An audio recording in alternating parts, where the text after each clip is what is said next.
Bismillahirrahmanirrahim. Assalamualaikum warahmatullahi wabarakatuh. Alhamdulillahirabbil alamin. Nahmaduhu wa nasta'inuhu wa nastaghfiruhu wa nastahdihi wa natubu ilaih. Wa na'udzubillahi min syururi anfusina wa sayyiati a'malina. May yahdihillahu fala mudhillalah wa may yudhlil fala hadiyalah. Assalatu wassalamu ala Rasulillah wa ala alihi wa ashabihi wa man tabi'ahum bi ihsanin ila yaumil qiyamah. Yaqulullahu tabaraka wa ta'ala fi kitabihil karim. A'udzubillahi minasyaitonir rajim. Ya ayyuhalladzina amanu taqullaha wa kunu ma'as shadiqin. Wa qala wa may yattaqillaha yaj'al lahu makhraja wa yarzuqhu min haitsu la yahtasib. Wa may yatawakkal 'alallahi fa huwa hasbuh. Wa qala Rasulullah SAW, ittaqillaha haitsu ma kunta wa bi sayyi'atal hasanata tamhuha wa khaliqin nasa bi khuluqin hasanin. Ma'asyiral muslimin wal muslimat yang dirahmati oleh Allah, kita panjatkan puji syukur kehadirat Allah Subhanahu wa taala yang telah melimpahkan karunia yang agung kepada kita, yaitu dengan memasuki atau menjalani amaliah Ramadan tahun ini, kita bisa memaksimalkan aktivitas kita supaya bernilai ibadah, yang dari situ kita bisa jadikan bekal kelak menghadap Allah Subhanahu wa taala. Salawat dan salam semoga terlimpahkan kepada junjungan kita Rasulullah Muhammad SAW, kemudian kepada para sahabatnya, para tabi'in, tabi'ut tabi'in, serta pengikut-pengikutnya yang lain dari kaum muslimin yang memegang sunnah-sunnahnya sampai akhir hayatnya. Ma'asyiral muslimin wal muslimat yang dirahmati oleh Allah, bahwa kalau kita jujur di dalam aktivitas kita sehari-hari, rasio aktivitas kita akhirat dengan dunia ini sangat tidak seimbang.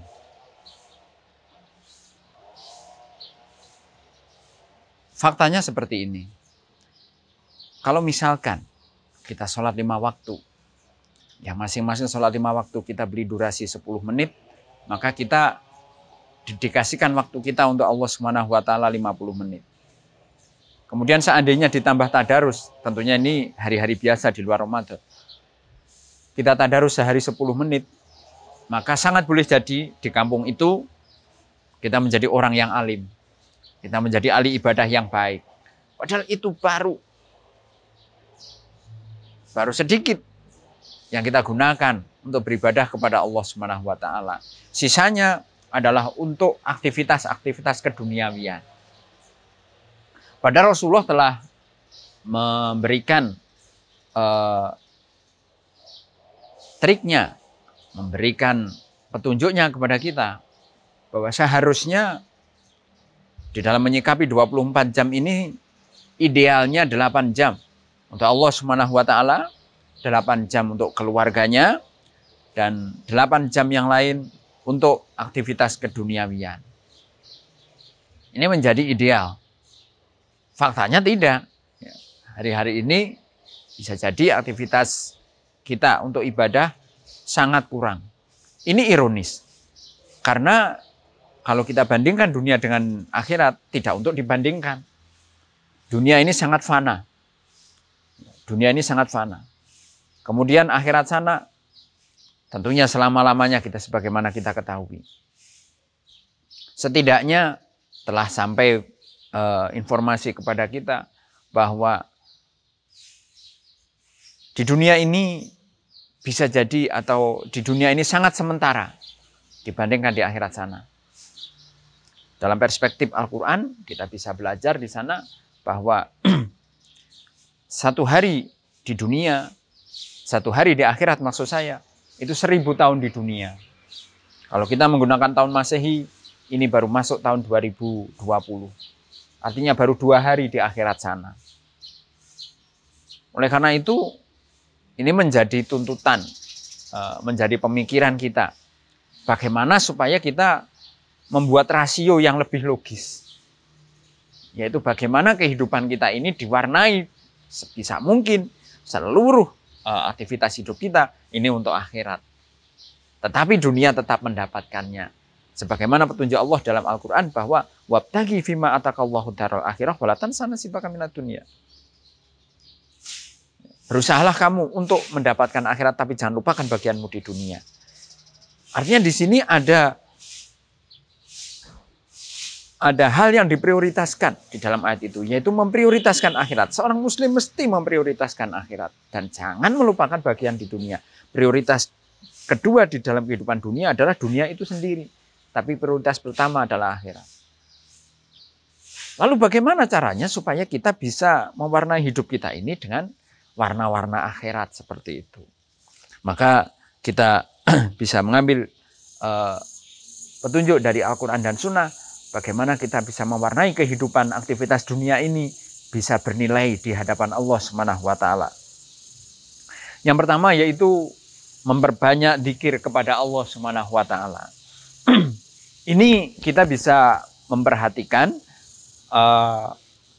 aktivitas keseharian kita. Barangkali kita memiliki mobilitas yang tinggi. Ya, kecuali mungkin hari-hari ini. Hari-hari Allah memberikan ujian. Adanya wabah seperti ini tentunya akan berbeda ketika hari-hari biasa. Kalau hari-hari biasa, tentunya kita memiliki mobilitas yang tinggi. Tidak mungkin kita akan lockdown terus di dalam rumah di hari-hari biasa. Kita mesti beraktivitas keluar. Dan itu otomatis kita membawa kendaraan.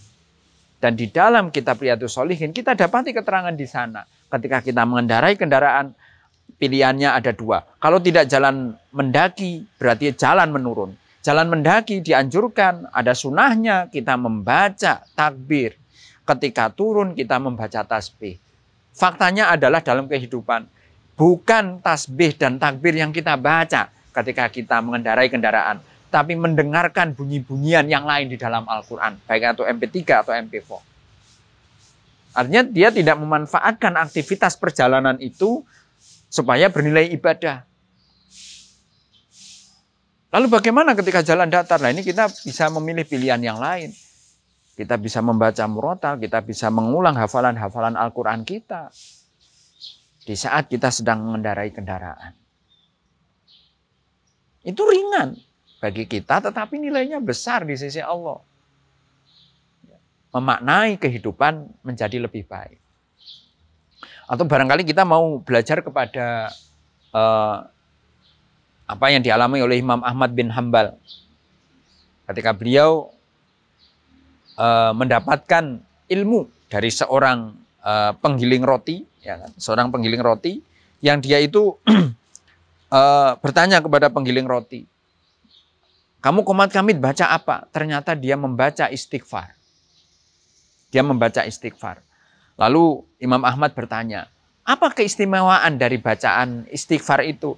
Kemudian dia menjelaskan, dengan bacaan istighfar itu Allah SWT mengabulkan seluruh permohonan saya, termasuk permohonan saya yang terakhir, yaitu bertemu dengan engkau, yaitu bertemu dengan Imam Ahmad. Jadi permohonan dia kepada Allah dikabulkan semuanya dengan melazimi istighfar. Pertanyaannya adalah, berapa kali kita istighfar dalam sehari? Nah, alhamdulillah kalau kita sehari ternyata hanya istighfar hanya 15 kali usai sholat fardu. Ini amalan-amalan ringan yang memiliki nilai yang besar. Kemudian yang kedua, yaitu selalu memohon syafaat Nabi Muhammad SAW. Ini dikandung maksud supaya kita di akhirat sana nanti bisa mendapatkan kepastian. Mendapatkan kepastian nasib di akhirat sana dengan mendapatkan syafaat Rasul. Rasul pernah menyampaikan kepada kita, setiap nabi diberikan permohonan. Dan aku menunda permohonanku kepada Allah sampai akhirat nanti. Yaitu aku akan mohon kepada Allah syafaat di hari akhir nanti. Oleh karena itu, kita disunahkan usai kita mendengar lantunan adzan, kita membaca doa setelah adzan. Yaitu supaya Rasulullah SAW diberikan syafaatnya di akhirat nanti. Kemudian yang ketiga adalah selalu bertaubat kepada Allah SWT. Hari-hari kita sangat boleh jadi diwarnai dengan berbagai macam bentuk kemaksiatan. Baik maksiat itu ringan maupun berat. Ironisnya, kadang-kadang karena hal itu menjadi kebiasaan kita, sampai tidak menganggap sesuatu itu suatu maksiat. Padahal itu suatu maksiat, karena saking biasanya. Nah, tidak ada kata lain ketika seseorang melakukan kemaksiatan, kecuali dia harus bertaubat kepada Allah. Mungkin menggelitik pertanyaan di dalam hati kita. Lalu bagaimana dengan fenomena orang yang berbuat maksiat, kemudian dia beramal soleh, lalu berbuat maksiat lagi, lalu beramal soleh lagi. Ini sangat biasa terjadi dalam kehidupan. Naudzubillah min dzalik, bisa jadi ketika dia malam Ahad, dia pergi ke tempat-tempat maksiat, ke diskotik dan seterusnya. Giliran malam Jumat dia berangkat ke pengajian. Terus seperti itu dalam hidupnya. Hari itu dia memakan yang halal, besok dia memakan riba. Fenomena seperti ini tentunya tidak bisa lepas dari kehidupan kita sehari-hari. Artinya bisa jadi maksiat itu secara sengaja maupun tidak. Maka tidak ada pilihan lain bagi kita kecuali memperbanyak istighfar kepada Allah Subhanahu wa taala atau memperbanyak selalu bertaubat kepada Allah Subhanahu wa taala. Jadi kita paham di dalam Al-Qur'an ada teks ayat yang berbunyi innallaha huwat tawwabur rahim. Sesungguhnya Allah Maha penerima taubat. Jadi kita tidak perlu khawatir bahwa Allah tidak menerima taubat kita. Karena Allah akan menerima taubat selama dua hal itu belum terjadi. Yang pertama yaitu ketika matahari belum terbit dari barat dan ketika hayat masih dikandung badan. Ketika seorang belum sekarat, maka saat itu pintu taubat masih dibuka. Hanya barangkali masalahnya adalah apabila seorang itu terbiasa berbuat maksiat, kemudian bertobat, lalu bermaksiat lagi, bertobat lagi. Maka di sana yang kita khawatirkan adalah ketika seorang itu berbuat maksiat lalu wafat. Masih beruntung kalau misalkan seorang itu dia bermaksiat, dia melakukan ketaatan. Nah, ketika melakukan ketaatan itu dia diwafatkan oleh Allah, itu tentunya keadaan yang ideal. Ketika dia sedang beramal soleh. Oleh karena itu, ketika kita melakukan, naudzubillah, ketika seseorang melakukan kemaksiatan, maka sesegera mungkin dia kembali kepada Allah Subhanahu wa taala. Sebagaimana yang Allah firmankan dalam surat Az-Zumar ayat 53. A'udzubillahi minasyaitonirrajim. Wa anibu ila rabbikum wa aslimulah min qabli ayyatiyakumul adab tsumma la tunsarun. Dan segeralah kamu kembali kepada Allah Subhanahu wa taala sebelum adab itu datang kepadamu dan kamu tidak tertolong lagi. Jadi kesempatan masih dibuka oleh Allah Subhanahu wa taala. Kemudian berikutnya apa yang harus kita lakukan dalam aktivitas keseharian ini supaya dinilai oleh Allah Subhanahu wa taala sebagai bentuk ibadah adalah dengan memupuk keikhlasan. Artinya kita mesti mengikhlaskan segala aktivitas kita karena Allah Subhanahu wa taala. Ada sebuah petunjuk, ada sebuah hadis yang bisa kita buka di dalam kitab Fathul Majid di bagian Muqaddimah, kita dapati di sana Rasulullah bersabda, "Kullu amrin diban la yabda'u bi bismillahirrahmanirrahim fa huwa aqta." Segala aktivitas yang tidak dimulai dengan bismillah maka terputus aktivitas itu. Artinya tidak bernilai apa-apa di sisi Allah Subhanahu wa taala. Maka sebelum beraktivitas kita mesti membaca basmalah, menyebut nama Allah Subhanahu wa taala agar itu dinilai oleh Allah sebagai amalan yang bernilai ibadah. Nah, untuk masalah ikhlas ini tentunya kita harus menjaganya. Motivasi di dalam beramal itu harus lillahi ta'ala.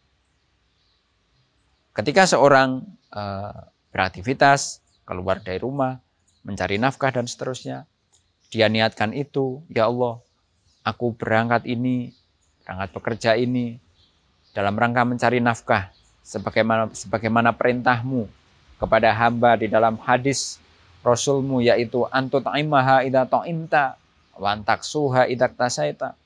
Wahai para suami, kalau kamu makan, maka berilah keluargamu makan. bila kamu berpakaian, maka berilah pakaian kepada keluargamu. Ya Allah, aku beraktivitas pagi ini untuk menjalankan sunnah Nabi-Mu. Bismillahirrahmanirrahim. Kita berangkat, maka langkah kita akan bernilai ibadah. Oleh karena itu jangan salah. Kita jangan sampai beraktivitas keluar rumah bukan dalam rangka mencari nafkah, tapi dalam rangka mencari uang. Akan berbeda. Kalau dia keluar rumah dalam rangka mencari uang, dia hanya akan mendapatkan uang. Itu kalau Allah mentakdirkan dia mendapatkan uang. Kalau Allah tidak mentakdirkan dia mendapatkan uang, dia tidak mendapatkan uang. Sudah tidak mendapatkan uang, tidak ada nilai ibadahnya. Rugi dia hari itu. Oleh karena itu ketika kita beraktivitas, diikhlaskan karena Allah Subhanahu wa Ta'ala, bernilai ibadah. Pulang tidak membawa uang, tapi hari itu dia telah melaksanakan ibadah kepada Allah Subhanahu wa Ta'ala. Kalau orang beraktivitas keluar rumah hanya untuk mencari uang, maka setan akan menunggangi kepentingannya. Karena yang diniatkan adalah mencari uang, maka dia tidak berpikir lagi mana yang halal dan mana yang haram. Maka dari sini pintu korupsi terbuka. Dia tidak berpikir lagi, ini merugikan orang lain atau tidak. Yang penting saya pulang membawa uang. Ini kesalahan paradigma. Orang yang beraktivitas di pagi hari, tapi bukan untuk melaksanakan perintah Allah, tapi hanya sekedar untuk mencari uang. Sama celakanya dengan orang yang mencari pekerjaan. Dia bekerja, tapi dia tidak mendapatkan apa-apa. Tapi kalau orang mencari nafkah, sudah pasti. Kalau dia ikhlas, dia akan mendapatkan pahala dari Allah yang pertama. Yang kedua, dia akan mendapatkan apa yang telah ia usahakan hari itu. Insya Allah. Itu pentingnya kita ikhlas di dalam beraktivitas. Kemudian kita harus melakukan hal-hal yang berguna di dalam hidup kita ini adalah kita mesti istiqomah. Mesti istiqomah di dalam beramal. Rasulullah telah menyampaikan kepada kita bahwa khairul a'mal ilallah adwamuhu wa in qalla. Amalan yang terbaik di sisi Allah adalah amalan yang stabil. Amalan yang konstan. Amalan yang istiqomah. Walaupun amalan itu sedikit. Akan lebih baik kita melakukan qiyamul lail sederhana. Sangat boleh jadi 2 rakaat tahajud dan 3 witir. Tapi itu kita laksanakan seumur hidup kita. Dengan waktu yang disediakan oleh Allah sangat luas kepada kita. Artinya jangan sampai kita terjebak ke dalam amalan-amalan yang kelihatan seperti perintah Allah, tapi justru dia terjebak dalam perbuatan bid'ah.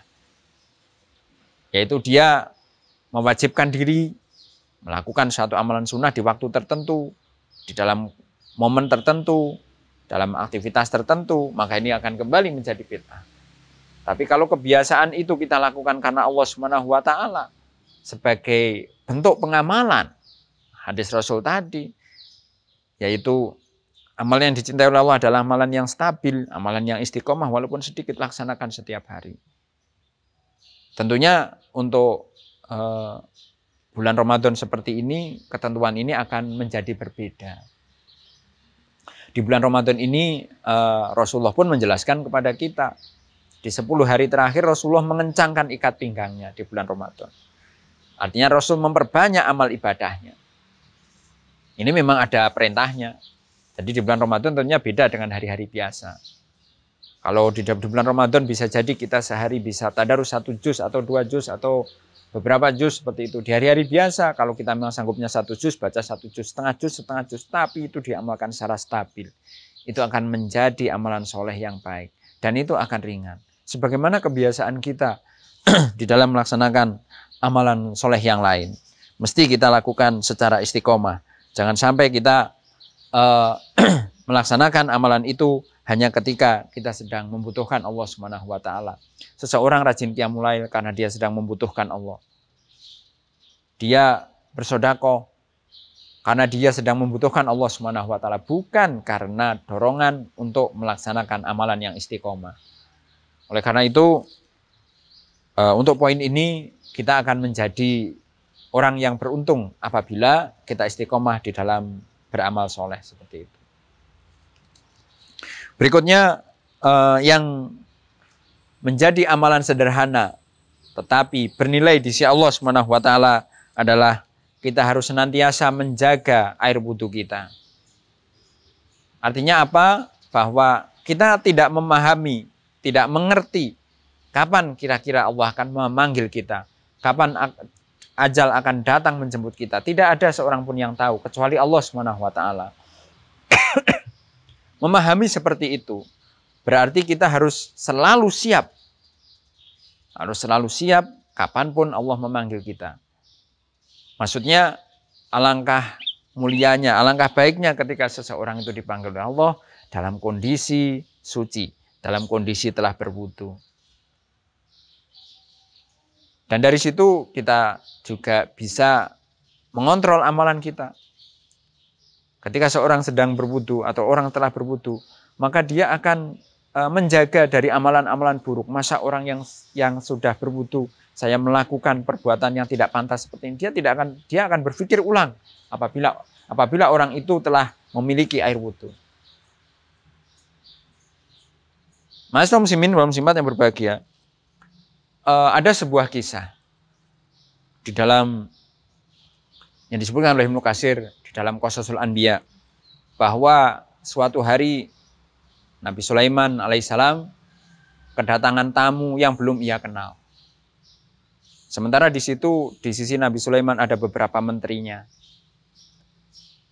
Lalu tamu yang belum dikenal oleh Nabi Sulaiman ini memandang salah satu menterinya dengan pandangan yang aneh. Kemudian menteri ini menjadi salah tingkah karena dipandangi terus oleh tamu yang belum dikenalnya ini. Kemudian setelah pertemuan selesai, tamu itu masih tetap di situ. Nabi Sulaiman bertanya, "Kamu siapa?" "Aku malaikat Israil." "Berarti kamu mau mencabut nyawaku?" "Tidak." "Kamu tadi juga sudah nakut-nakuti menteriku. Dia menteri kesayanganku. Kenapa kamu takut-takuti dia?" Disitulah wahai Nabi Allah, saya bingung. Aku diperintahkan oleh Allah mencabut nyawanya dia, ya, tapi tempatnya nggak di sini. Padahal waktu sudah mepet. Dia itu matinya di satu tempat yang tidak perlu kuberitahu kamu. Tapi dia masih di sini. Gimana caranya saya mencabut nyawanya dia? Akhirnya tamu ini pamit. Nabi Sulaiman segera memanggil menteri yang dimaksud. "Mas, nyawamu di ujung tanduk, Mas. Kamu harus lari secepat-cepatnya dari sini. Pergi sejauh-jauhnya dari sini." "Ada apa? Pokoknya kamu harus menyelamatkan diri. Aku sangat menyayangimu. Ya, skillmu belum ada yang menggantikan. Pergilah kamu sejauh-jauhnya, secepat-cepatnya dari sini." Kemudian karena memang dihimbau oleh rajanya, Nabi Sulaiman, menteri ini segera memacu kudanya secepat-cepatnya menuju ke suatu titik. Begitu dia sampai ke titik itu, dia meninggal di sana. Setelah itu malaikat Israel datang lagi kepada Nabi Sulaiman lalu menceritakan, "Aku telah melaksanakan tugasku. Terima kasih. Engkau telah mempermudah tugasku." "Maksudmu bagaimana?" "Engkau telah memerintahkan orang itu untuk lari ke suatu tempat. Dan tempat itu adalah tempat kematiannya. Jadi kamu telah membantuku. Terima kasih, kamu telah meringankan pekerjaanku. Sehingga aku mencabut nyawa seseorang sesuai dengan SOP dari Allah SWT di tempat tersebut. Dan aku mencabutnya di sana." Oleh karena itu, ini suatu misteri. Kematian seseorang, orang tidak tahu dia meninggalnya di mana, kapan, dan seterusnya. Oleh karena itu, tidak ada pilihan lain bagi kita, kecuali kita harus istiqomah di dalam ibadah. Bukankah telah sampai berita kepada kita? Bukankah telah sampai berita kepada kita? Ada seorang jamaah masjid wafat di masjid. Sebagaimana ada orang yang ahlul maksiat, dia mati di tempat maksiatnya. Ini karena dia tidak berhati-hati di dalam menjaga kesucian tubuhnya. Kemudian yang terakhir, bagaimana supaya kita bisa mendapatkan kehidupan ini bernilai di sisi Allah SWT, kita harus menegakkan sholat. Mengapa menegakkan sholat? Kaum muslimin yang berbahagia dan kaum muslimat yang dirahmati oleh Allah SWT, karena memang Rasulullah SAW telah menjelaskan dalam hadisnya, "Umirtu an uqatilan nas hatta yashhadu alla ilaha illallah wa iqamis shalah ila akhirih." Dan aku diperintahkan oleh Allah SWT untuk memerangi manusia sampai mereka bersyahadat, dan menegakkan sholat. Sampai akhir hadisnya. Artinya apa? Bahwa menegakkan sholat ini adalah suatu amalan yang mendapatkan prioritas. Dalam sebuah hadis dinyatakan, as-sholatu imaduddin faman aqomaha faqad aqomaddin faman hadamaha faqad hadamaddin. Maka kalau kita ingin agama itu tegak, maka kita harus menegakkan sholat itu. Menegakkan sholat berarti menjaga kebersihan tubuhnya, menjaga kebersihan pakaiannya, dan menjaga kebersihan sholat dan menjaga waktunya agar on time ketika menunaikan sholat. Akhirnya, marilah kita bersama-sama mohon kepada Allah SWT agar kita diberikan kekuatan untuk bisa memaknai hidup ini sesuai dengan tujuan hidup kita, yaitu beribadah kepada Allah Subhanahu wa taala. Aku qouli hadza wa a'lam bishawab. Assalamualaikum warahmatullahi wabarakatuh.